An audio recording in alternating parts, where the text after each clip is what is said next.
नमस्कार, कैसे हो बच्चों। आज हमारा चलेगा प्रीपोजिशन पार्ट 2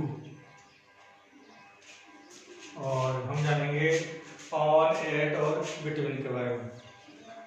तो सबसे पहले हम लेते हैं, इनको ले लेते हैं पहले इसको ही, ऑन को। तो ऑन का प्रयोग देखेंगे हम, ऑन का प्रयोग। तो अपने पास ये टेबल है कोई,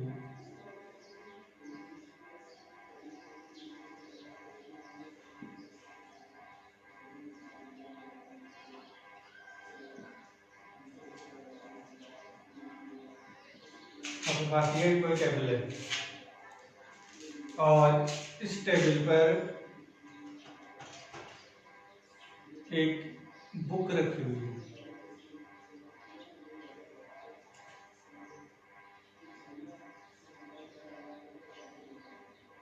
ये कोई बुक रखी हुई है, ये तो है टेबल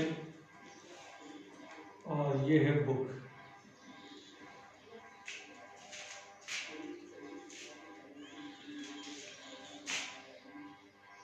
अब इस टेबल पे ये टेबल भी स्थिर है और यहाँ पे जो बुक रखी हुई है वो भी एक स्थिर है। तो यदि एक वस्तु पर दूसरी वस्तु, इसे नंबर एक वस्तु दे दो, इसको दूसरी दे दो। जब एक वस्तु दूसरी वस्तु पर स्थित हो और उनमें गति ना हो, क्योंकि ये भी स्थिर है और ये भी स्थिर है, तो हम वहां पे ऑन प्रीपोजिशन का प्रयोग करते हैं। तो इसका जो पहला नियम है वो क्या है? पहला नियम तो ये है कि वस्तु,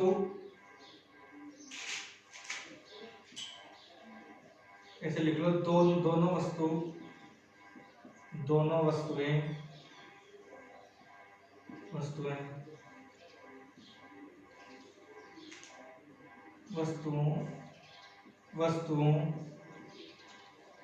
में से एक वस्तु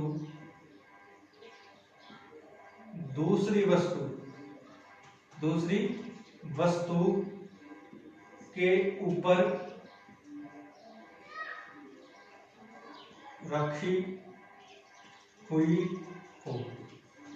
पहले क्या है?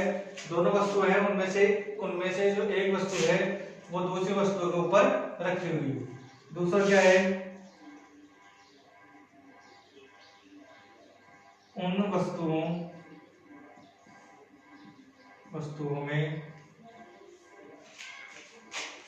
गति न हो, यानी उन वस्तुओं में गति भी नहीं होनी चाहिए। क्योंकि यदि ये बुक है और यहाँ स्थिर अवस्था में है तो हम ऑन का प्रयोग, यानी इनके लिए जो ये रखी हुई इसके लिए हम ऑन प्रीपोजिशन का प्रयोग कर रहे हैं, ऑन प्रीपोजिशन का प्रयोग।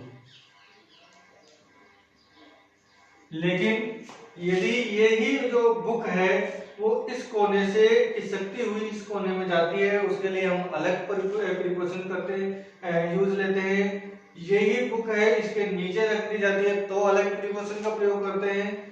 ये बुक है वो इस साइड में, लेफ्ट साइड में रखी हुई हो तो अलग प्रीपोजिशन का प्रयोग करते हैं।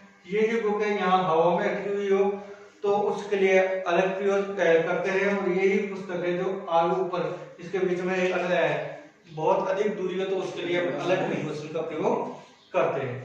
तो पहले दोनों वस्तुओं में से एक वस्तु दूसरी वस्तु के ऊपर हो और दूसरी उन वस्तुओं में गति ना हो। फॉर एग्जाम्पल की बात करते हैं हम,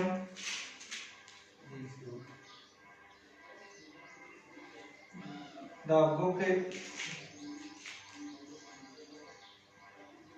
which color is red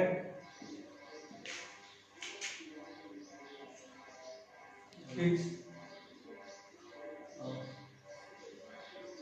sitting on the table. The book which color is red is sitting on the table. और महेश puts the book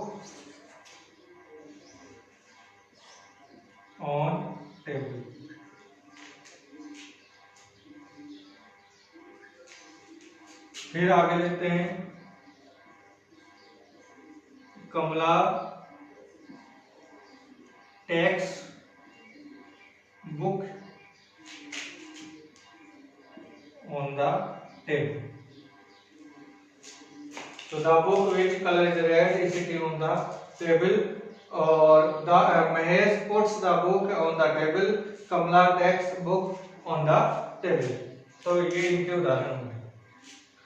फिर इसके बाद में हम बात करते हैं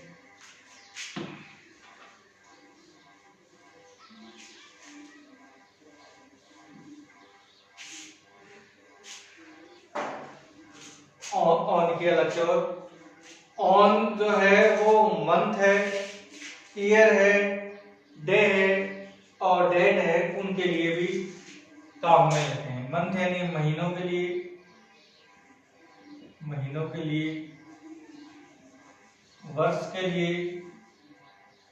दिनों के नाम से पहले, और तारीख या दिनांक पहले, इनसे पहले हम इसका प्रयोग करते हैं, ऑन का प्रयोग करते हैं। इसके लिए जो ट्रिक है वो भी बनाई है मैंने, देखो माई डेट, मंथ, ईयर और ये डेट हो गया, डे हो गया और ये डेट होगी। इसको आप ऐसे भी बना सकते हो, माई दादा, वही मंथ हो गया, ये ईयर हो गया, ये डी ए मतलब क्या डेट हो गया, और डी ए मतलब क्या हो गया, डे हो गया।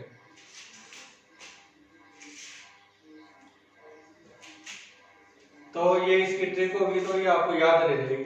लेकिन ये जो मंथ है, महीनों के नाम है, महीनों के नाम कौन से होते हैं? वही जनवरी, फरवरी, मार्च, अप्रैल, मई, जून, जुलाई, अगस्त, सितंबर, अक्टूबर, नवंबर, दिसंबर। वर्ष है तो आपको पता ही है, वर्ष जो अभी 2020 चल रहा है। और फिर इसके अलावा डे है, Sunday, Monday, Tuesday, Wednesday, Thursday, Friday, Saturday. और डेट आप जानते हो, जैसे आज 23 तारीख होगी। तो यदि इनसे पहले इन सब, ये जो मैंने माई डेट जो लिखा है, इनसे पहले यदि संडे, मंडे कोई भी आ जाता है, किसी भी डे का नाम आ जाता है, तो भी हम ऑन प्रीपोजिशन का प्रयोग ही करेंगे। इनके नाम आते हैं तो, और इसके अलावा इनसे पहले यदि मॉर्निंग शब्द आ जाए, मॉर्निंग और इवनिंग शब्द आ गया, उससे पहले Sunday morning, Monday morning, Tuesday morning या संडे इवनिंग, मंडे इवनिंग, तो यदि ये शब्द आते तो भी हम ऑन प्रीपोजिशन का प्रयोग करेंगे। लेकिन ये तो बात होगी, लेकिन यदि हम जो मॉर्निंग और इवनिंग आता है, मॉर्निंग और इवनिंग आता है, और मॉर्निंग इवनिंग से पहले यदि दा आता है ना, तो दा मॉर्निंग, दा इवनिंग, तो जब भी मॉर्निंग और इवनिंग से पहले दा आएगा, तो उससे पहले यदि प्रीपोजिशन पढ़ने के लिए आपको यदि खालिस्तान दे दी जाए, तो उससे उसमें इन प्रीपोजिशन का प्रयोग होगा। तो ये हो गया। फिर इसके अलावा एट प्रीपोजिशन क्या होता है? एट का जो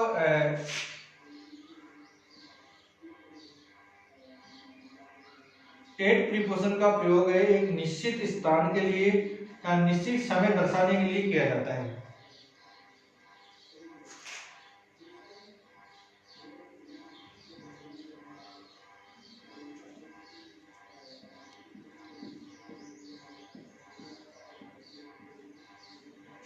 निश्चित स्थान या निश्चित समय दर्शाने के लिए हम एट प्रीपोजिशन का प्रयोग करते हैं। तो यदि मान लो ये कोना है, ये वाला कोना, इस कोने में एक आदमी ये बैठा हुआ है, बैठ गया एक आदमी, और ये कौन सा भाग है? ये दायां कोना है, दायां कोना, दायां कोना है। तो यदि ये ऐसा तो है नहीं भाई, जैसे ये मकान है जिसका जो ये दायां कोना है, और कल इसको यदि देखते हैं तो ये दायां, ये बायां, ये जो बायां कोना है उसमें चला जाएगा। तो ऐसा तो है नहीं। तो हमेशा जो यानी ये कोना, ये जो चार कोने वो निश्चित होते हैं, तो हमेशा यही स्थिर है। तो इसका मतलब, और यहाँ पे ये आदमी बैठा हुआ है, तो इसका मतलब यदि कोई निश्चित स्थान पर कोई वस्तु या कोई पर्सन यदि होता है, तो उसके लिए हम एट प्रीपोजिशन का प्रयोग करते हैं। तो यदि आप इसका जो रूल लिखोगे तो निश्चित स्थान पर स्थित गति अवरुद्ध वस्तु के लिए एट प्रीपोजिशन का यूज करते हैं। पहला हो गया। दूसरा, निश्चित समय के लिए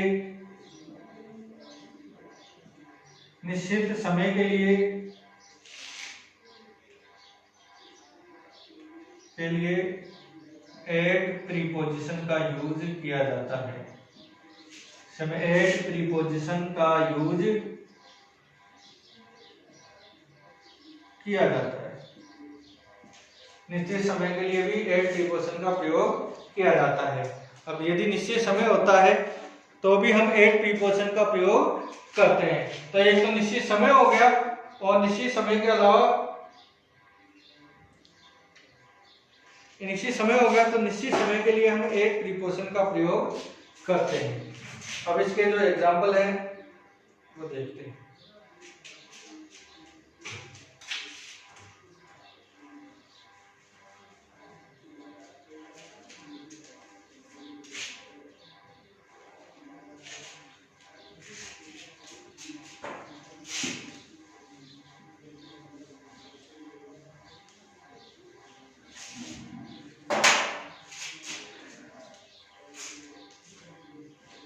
एग्जाम्पल है, Ram is sitting at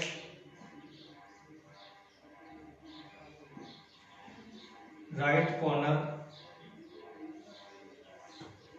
of his room. Ram is sitting at right corner of his room. Ram है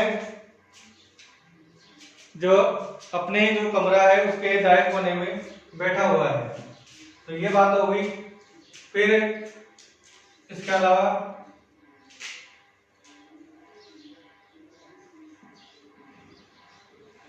there is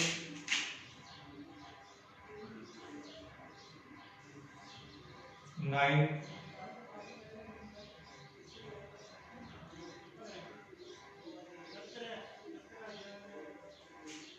string। फिर ये देखो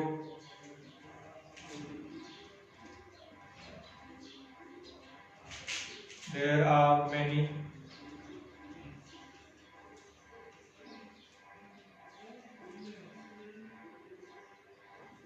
noise at dusk। there are many noise at dusk।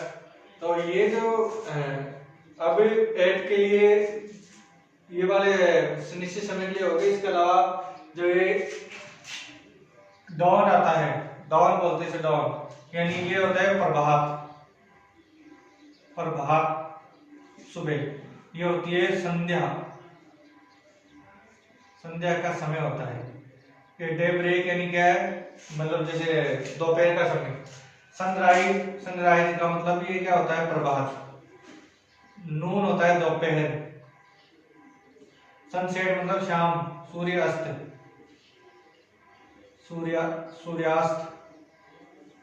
का समय। फिर आता है नाइट यानी रात्रि, मिडनाइट यानी मध्य रात्रि। निश्चित समय के लिए अभी मैंने बता ही दिया। तो जैसे 9, 10 और 11 बजे तो हम इसके लिए एट का प्रयोग कर लेंगे। और यदि इनमें 9:10 हुए या 10:10 हुए तो हम एट का प्रयोग नहीं करेंगे। There is at 9 PM in his clock.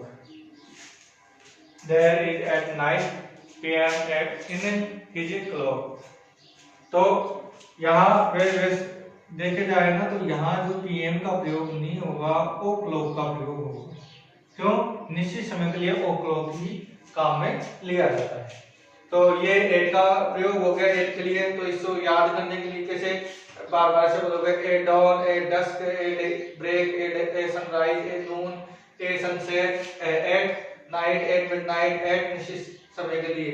फिर बोलोगे at dawn, at dusk, at day break, at sunrise, at noon, at sunset, at night, at midnight. इनका प्रयोग आपको करना है। ऐसे बार बार याद करोगे तो याद हो जाएगा। फिर इसके अलावा जो बचा है ये वाला, यानी ऐसे भी हैं जिनके पास कोई किसी भी प्रीपोजिशन का प्रयोग नहीं होता है। जैसे आप जानते हो टुडे, टुडे यानी क्या होता है? आज, अभी। टुमारो यानी आने वाला, कल, आने वाला कल। फिर यस्टरडे यानी बीता हुआ कल, बीता हुआ कल। फॉलोइंग डे मतलब वही टुमारो है, फॉलोइंग डे का मतलब भी नेक्स्ट डे मतलब वो भी है, ये टुमारो ही है। फिर yesterday evening, yesterday morning, yesterday afternoon, yesterday Noon, last night, last midnight, this morning, this evening, this afternoon, tonight, that night, tomorrow morning, tomorrow evening.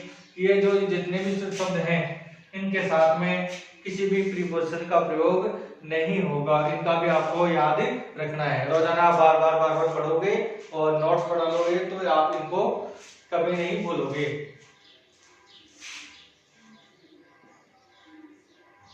They are playing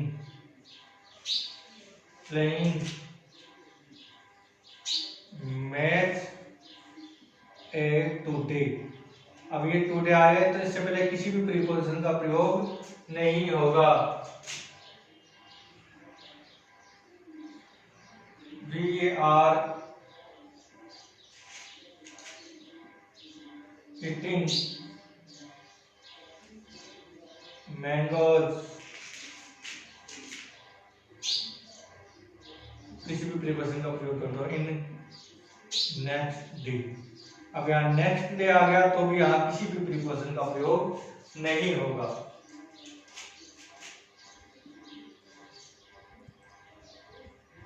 You are preparing exam in this morning। तो यहाँ लग तो रहा है जैसे यहाँ in this सही है, पर लेकिन यहाँ पे इन प्रीपोजिशन का प्रयोग नहीं होगा। तो they are playing match at today, तो यहाँ पे एट प्रीपोजिशन का प्रयोग टुडे आ गया। तो we are eating mangoes in next day, तो यहाँ इन आ गया तो भी नहीं होगा। You are preparing exam in this morning, तो इन दिस मॉर्निंग के साथ में यहाँ जो है इन प्रीपोजिशन का प्रयोग नहीं होगा। तो आज ये हो गया। अब इसके अलावा बात करते हैं हम बिटवीन की। इसकी बात करते हैं हम बिटवीन की बात करते हैं।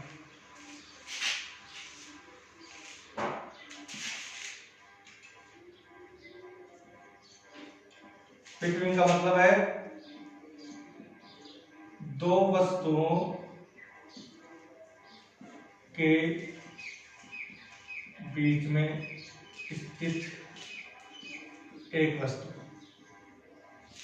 यदि दो वस्तुओं के बीच में एक वस्तु रखी हुई हो तो हम उसके लिए किसका प्रयोग करते हैं? इसके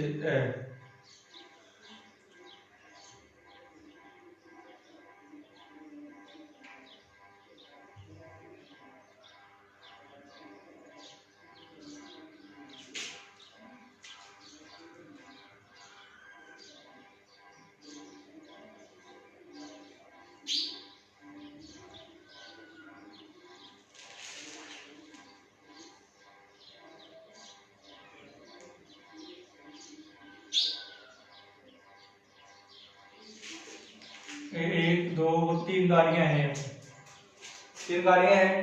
तो जो दूसरी गाड़ी है वो गाड़ी नंबर 1 और गाड़ी नंबर 3 के बीच में है, तो हम इसके लिए बिटवीन का प्रयोग करेंगे। The car of number 2 is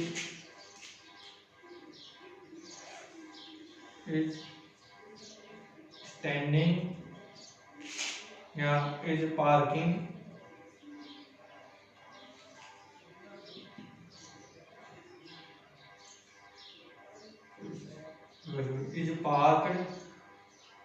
between car number 1 and car number 3 या 3। तो the car of number 2 is park between car number 1 and car number 2। यानी गाड़ी नंबर जो कार नंबर है वो 2 है, वो कार नंबर 1 और कार नंबर 3 के बीच में पार्क की हुई है। यहाँ पौधा है एक, तो क्या है, रोज का है। क्या है?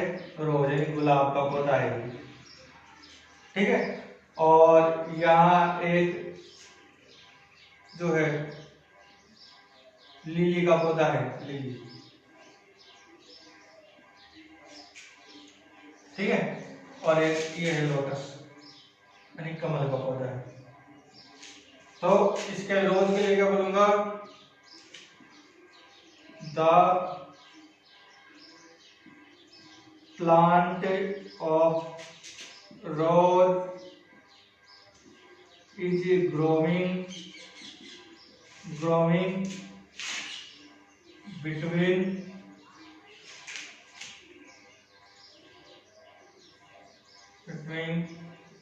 plant of lily and lotus। जो है रोज का जो पौधा है वो लिली का पौधा और लोटस एंड कमल के पौधे के बीच में बढ़ रहा है।